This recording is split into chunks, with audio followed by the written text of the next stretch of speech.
हाय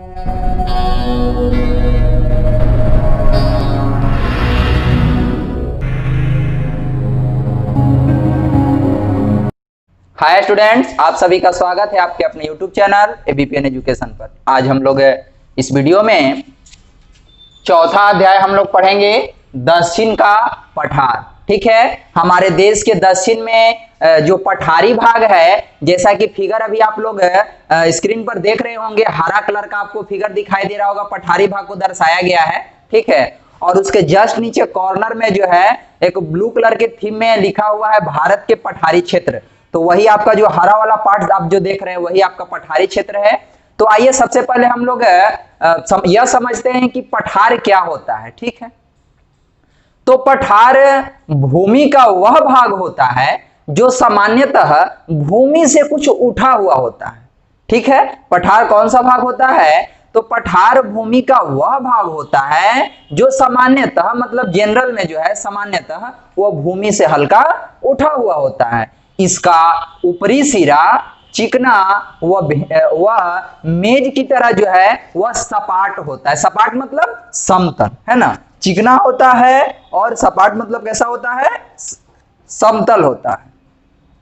इसके ढलान उबड़ खाबड़ एवं भद्दे होते हैं। ठीक है, जैसे कि अभी आप देख रहे होंगे, आपके राइट साइड में जो है जो आपको फिगर अभी आपको दिखाई दे रहा होगा हरा कलर का, उसके राइट साइड में अभी आप देख रहे हो उबड़ खाबड़ आपको दिखाई दे रहा होगा, है ना, भद्दा जैसा। ठीक है, पठार पथरीला होता है, पत्थर होते हैं पठार में, है। तो दक्षिण भारत में एक विशाल पठारी क्षेत्र है। इस पठारी क्षेत्र को दक्षिण का पठार अथवा डेक्कन पठार कहते हैं। क्या अभी हम लोग देखे कि भारत के दक्षिण में एक विशाल बहुत बड़ा पठारी क्षेत्र है, और इस पठारी क्षेत्र को हम लोग क्या कहते हैं? इस पठारी क्षेत्र को दक्षिण का पठार या फिर डेक्कन पठार के नाम से इसे हम लोग जानते हैं। यह पठार जो है यह त्रिभुजाकार है। यह भारत के एक विशाल क्षेत्र में फैला हुआ है। राजस्थान और बिहार प्रदेश के कुछ हिस्से इस पठारी क्षेत्र में आते हैं। कर्नाटक, केरल, गुजरात, महाराष्ट्र, उड़ीसा, आंध्र प्रदेश, मध्य प्रदेश तथा तमिलनाडु इस पठारी भाग में स्थित हैं। कुछ हम लोग राज्य के नाम देखे जो कि डेक्कन पठार में जो है स्थित है। तो क्या क्या हम लोग देखे?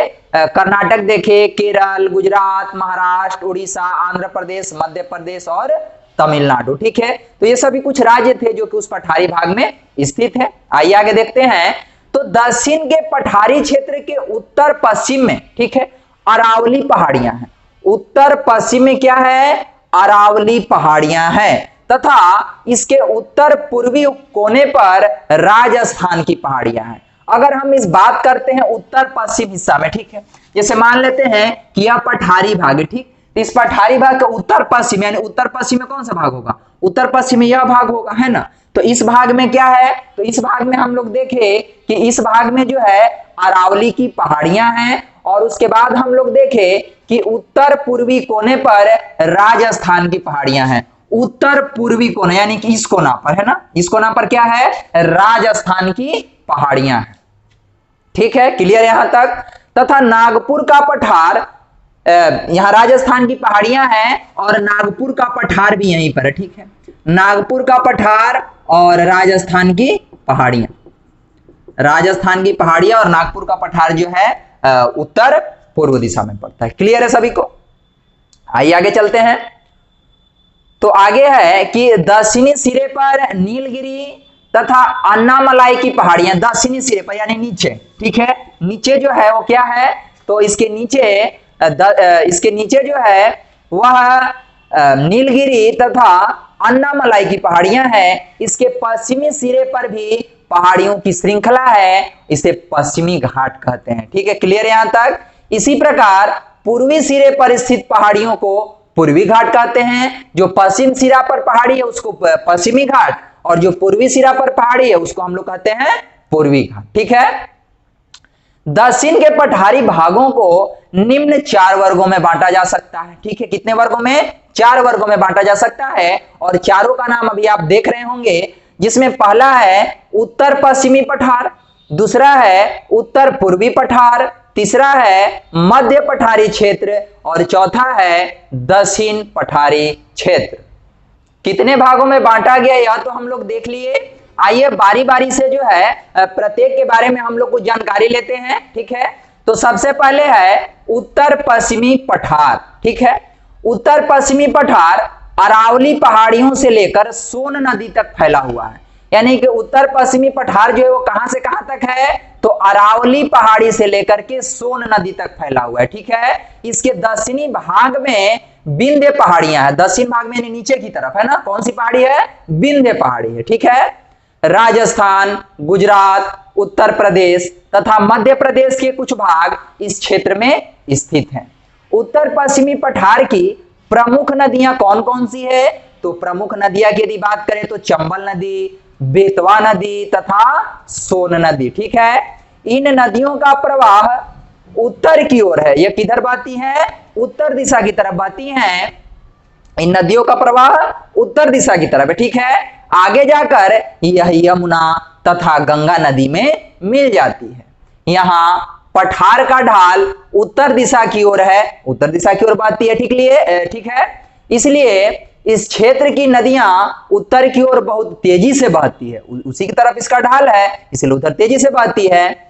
यहां यह उत्तर पश्चिमी पठार में स्थित है। इस पठार की मिट्टी काली एवं उपजाऊ है, ठीक है। यहाँ की मिट्टी कैसी है, तो यहाँ की मिट्टी है काली और उपजाऊ, ठीक है। क्लियर है यहां तक। यहां यह गहरी और संकरी घाटियों का निर्माण करती है, ठीक है। मालवा का पठार जो है वह उत्तर पश्चिमी पठार में है, उत्तर पश्चिमी पठार में स्थित है। और फिर हम लोग क्या देखे कि इस पठार में मिट्टी काली एवं उपजाऊ है, ठीक है। यह लावा से बनी हुई है, किससे बनी हुई है, लावा से बनी हुई है। इसी कारण इसका रंग जो है वह कैसा है, काला है, ठीक है। इस वजह से इसका रंग काला है। इस क्षेत्र की प्रमुख फसलें क्या क्या है, फसल की बात करें तो कपास, गेहूं, तिलहन यहाँ की फसल है। कपास जैसे आपके एग्जाम में प्रश्न आ सकता है, कपास जो है वो किस मिट्टी में उगाई जाती है, तो कह सकते हैं कि काली मिट्टी में उगाई जाती है, ठीक है। इंदौर, भोपाल, ग्वालियर और झांसी उत्तर पश्चिमी पठार में स्थित है, ठीक है। उत्तर पश्चिमी पठार में स्थित है कौन कौन, इंदौर, भोपाल और ग्वालियर। क्लियर है यहां तक आप सभी को। आइए अब हम लोग उत्तर पूर्वी पठार देखते, उत्तर पश्चिमी पठार देख लिए, आइए उत्तर पूर्वी पठार को हम लोग देखते हैं। तो उत्तर पूर्वी पठार में आदिवासी लोग रहते हैं। वहां पर कैसे लोग रहते हैं, आदिवासी लोग रहते हैं। इसके 3 प्रमुख भाग हैं, देखिए इसको 3 भागों में बांट दिया गया है इस पठार को। सबसे पहले है छोटा नागपुर का पठार, उसके बाद दूसरे नंबर पर है छत्तीसगढ़ का मैदान, उसके बाद तीसरे नंबर पर है बस्तर की पहाड़ियां। 3 भागों में बांटा गया है, जिसमें से पहला भाग हम लोग देखे छोटा नागपुर का पठार, दूसरा भाग हम लोग देखे छत्तीसगढ़ का मैदान और तीसरा भाग हम लोग देखे बस्तर की पहाड़ियां। तो आइए सबसे पहले हम लोग इन तीनों के बारे में जानकारी ले लेते हैं, ठीक है। तो सबसे पहले है छोटा नागपुर का पठार। तो छोटा नागपुर के पठार में खनिज पदार्थ अधिक पाए जाते हैं, ठीक है। इस क्षेत्र में पाए जाने वाले प्रमुख खनिज अभ्रक, कोयला, लोहा और मैंगनीज है, ठीक है। हम लोग क्या देखे कि छोटा नागपुर के पठार में खनिज पदार्थ जो है वह अधिक मात्रा में पाए जाते हैं। यहाँ पर पाए जाने वाले प्रमुख खनिज कौन कौन है, तो यहाँ पर पाए जाने वाले प्रमुख खनिज है अभ्रक, कोयला, लोहा, मैंगनीज, है ना। जमशेदपुर, बोकारो तथा राउरकेला यहाँ के प्रमुख नगर है। यहाँ के प्रमुख नगर कौन कौन है, तो जमशेदपुर, बोकारो और राउरकेला जो है यहाँ के प्रमुख नगर है, ठीक है। कहाँ के, छोटा नागपुर का पठार के अंतर्गत आते हैं। वे नगर अपने स्टील उद्योगों के लिए प्रसिद्ध है, यहाँ पर खनिज जो है ज्यादा होता है, तो ये नगर अपने स्टील उद्योगों के लिए प्रसिद्ध हैं। सिंदरी खाद उद्योग भी यहीं स्थित है। सिंदरी खाद उद्योग की अगर बात करें तो वह कहां स्थित है, यह स्थित है छोटा नागपुर के पठार के अंतर्गत, ठीक है। क्लियर है यहां तक। यहां ग्रीष्म ऋतु में बहुत गर्मी पड़ती है। दामोदर नदी इस क्षेत्र की प्रमुख नदी है, ठीक है।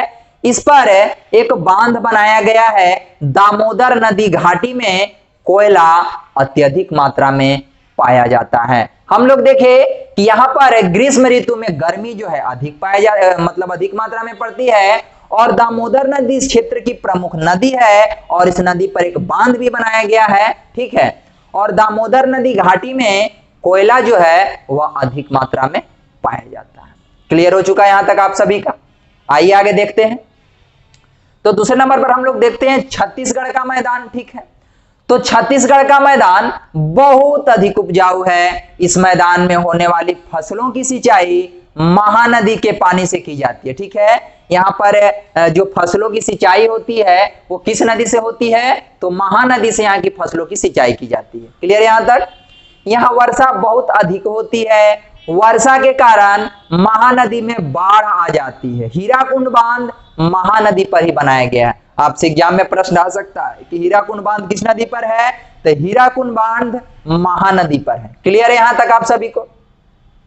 चावल यहाँ की मुख्य फसल है। ठीक है, भिलाई, बिलासपुर है ना, रायपुर यहाँ की प्रमुख नगर है।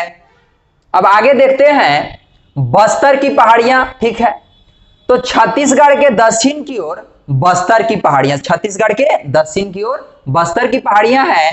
ये पहाड़ियां बांस और साल के वृक्षों से ढकी हुई है। यानी कि यह जो पहाड़ी है वह बांस के वृक्षों से और साल के वृक्ष से जो है यह ढकी हुई है। तो अभी तक हम लोग जो है, आइए अब हम लोग आगे देखते हैं मध्य पठारी क्षेत्र। क्लियर यहां तक? तो ये मध्य पठारी क्षेत्र को हम लोग देखते हैं। तो मध्य पठारी क्षेत्र नर्मदा तथा कृष्णा नदियों के बीच में स्थित है। मध्य पठारी जो क्षेत्र है वो कहां से कहां तक स्थित है? तो यह नर्मदा नदी से लेकर के कृष्णा नदी के बीच में स्थित है। इस क्षेत्र में बहने वाली प्रमुख नदियां नर्मदा है, ताप्ती, गोदावरी, कृष्णा है। नर्मदा तथा ताप्ती नदी, ठीक है, तापी नदियों का बहाव, नर्मदा तथा तापी नदियों का बहाव जो है वह पश्चिम की ओर है। ये अरब सागर में मिलती है। जबलपुर के निकट नर्मदा नदी संगमरमर की चट्टानों में होकर के बहती है। कृष्णा तथा गोदावरी नदी का बहाव पूरब की ओर है। यह बंगाल की खाड़ी में मिलती है। ठीक है, कुछ नदियों के बारे में हम लोग देखें। आगे है कि इस क्षेत्र की मिट्टी बहुत अधिक उपजाऊ है। यह लावा द्वारा निर्मित मिट्टी है। इसमें कपास की खेती बहुत अच्छी होती है। काला है ना, जब लावा द्वारा उस मिट्टी का निर्माण हुआ है तो मिट्टी काला होगा, है कि नहीं? और काली मिट्टी में तो कपास की खेती अच्छी होती ही है कि नहीं? पुणे, नागपुर, हैदराबाद तथा होलापुर, ठीक है, इस क्षेत्र के प्रमुख नगर हैं।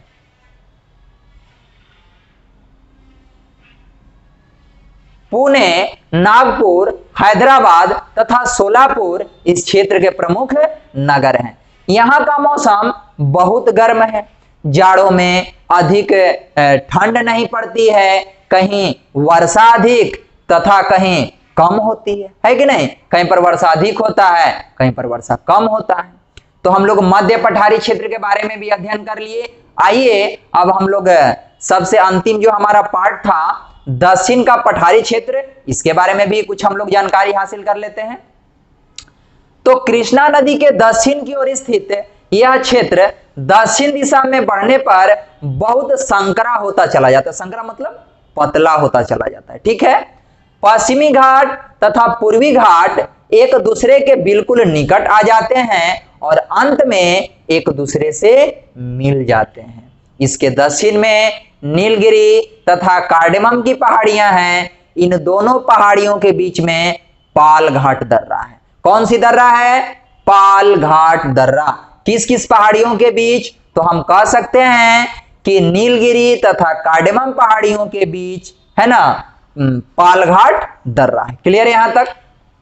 यहां नदियों ने पहाड़ियों के बीच घाटियां बना दी है। कहीं कहीं सुंदर जलप्रपात भी इस क्षेत्र में देखने को मिलते हैं। ठीक है, सरवती नदी तथा निर्मित जोग जलप्रपात यहां का प्रसिद्ध जलप्रपात है। ठीक है कि नहीं? आगे दिया है कि दक्षिण पठारी क्षेत्र के मौसम में अधिक परिवर्तन नहीं होता है।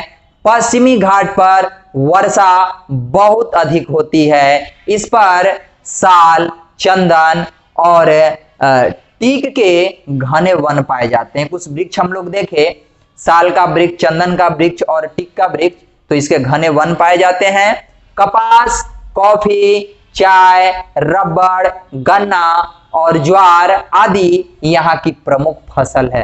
फसल क्या क्या है? तो कपास, कॉफी, चाय, रबड़, गन्ना और ज्वार जो है यहाँ की प्रमुख फसल है। कोयंबटूर, बेंगलोर तथा मैसूर इस क्षेत्र के प्रमुख नगर हैं। तो हम लोग बहुत अच्छी तरह से जो हमारा ये चौथा अध्याय था दक्षिण का पठार, ठीक है, इसके बारे में हम लोग अध्ययन किए। इसको कितने भागों में भी बांटा जा सकता है, उस हर भाग के बारे में हम लोग जानकारी अध्ययन किए। वहां पर कौन सी नदी बहती है, किस प्रकार का मिट्टी पाया जाता है, किस प्रकार के फसल वहां पर उगाए जाते हैं, ठीक है। इस प्रकार हम लोग कई जानकारी लिए, ठीक है। और अंत में आपको हम यह बता दें, हम लोग को पढ़ना था खनिज के बारे में। हम लोग देखे थे छोटा नागपुर के पठार में, वहां पर खनिज संपदा ज्यादा है। तो यहां से आप एक पॉइंट नोट कर लीजिएगा कि हमारे देश में, है ना, हमारे देश में, देखिए हम यहां पे लिख देते हैं, हमारे देश में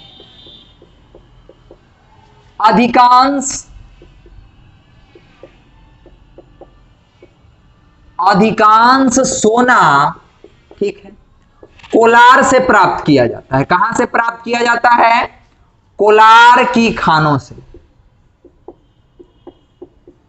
कोलार की खानों से प्राप्त किया जाता है,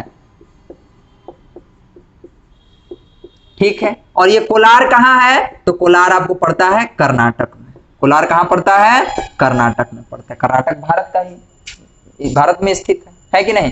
तो इस वीडियो में हम लोग अच्छी तरह से जो है पठारी भाग के बारे में हम लोग अध्ययन किए।